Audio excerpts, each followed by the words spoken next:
Follow along to see how I went from these dim, inaccurate, worn-out OEM gauges to these amazing new gauges that is making me enjoy drives in my classic Mustang even more. Intellitronix provides you with a speed sensor along with the pigtail that connects to the sensor. Your temperature sending unit along with an adapter should you need it for your application, as well as the all-pressure sending unit which you might need to purchase an adapter separately. You will need wires along with crimping tools and basic hand tools. I personally went with bullet connectors for the gauges in the unlikely event that I choose to go back to OEM. Start by removing the screws that hold your current gauges in place. On my 66 Mustang, there are 2 screws on either side of the bottom side and 4 screws along the top. Start by disconnecting the speedometer cable from the back of your OEM gauges. That will allow more movement for you to be able to disconnect the existing connections from your gauges. Then just slide your current gauges off through the side. Do not disassemble your new unit as it will void the warranty.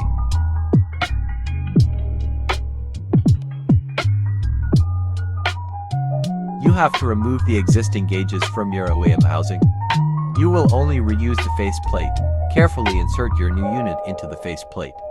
Use the screws that Intellitronix provides. Remember to not over-tighten these, as it's plastic on plastic.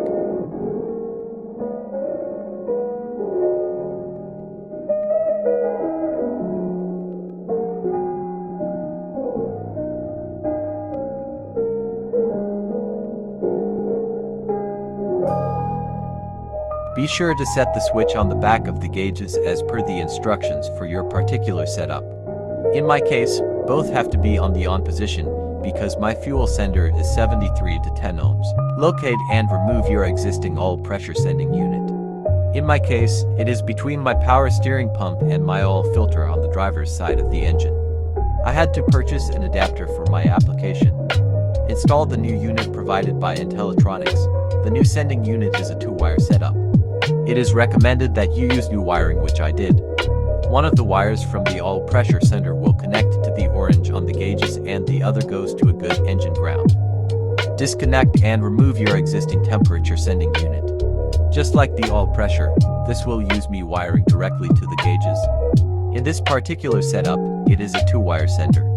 One wire will go to the blue wire on the gauges and the other to a good engine ground.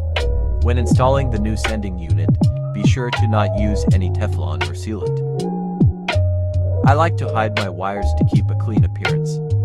All the wires I'll be using will connect to the bullet connectors like I did to my ground wire. All the other wires have been sealed and tucked away. For a ground, I use the Ford factory ground location.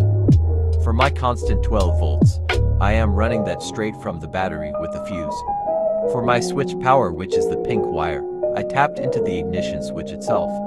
I connected the blue wire to the wire coming in from the temperature sending unit. The orange from the all-pressure.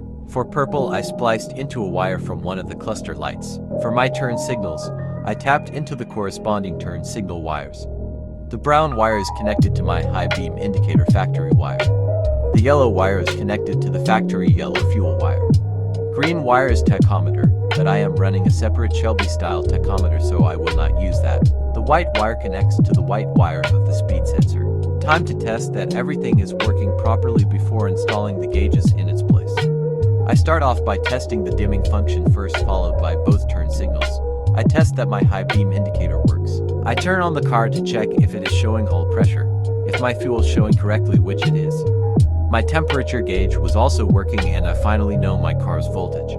Last step is to go underneath the car and replace the old worn out speedometer cable with the provided sensor. You will reuse your speedometer gear. Make sure it moves freely as shown. Intellitronix recommends you braid your wires coming down to your speed sensor. I used loom and ran them away from my headers. I used yellow wire which connects to switch power and the black is ground. Time for a test drive. I downloaded a GPS speedometer app to check the accuracy of the speedometer and it was spot on for me. It also has the option to recalibrate if need be. Love these gauges. I'll be able to finally enjoy night drives. Hope this helped.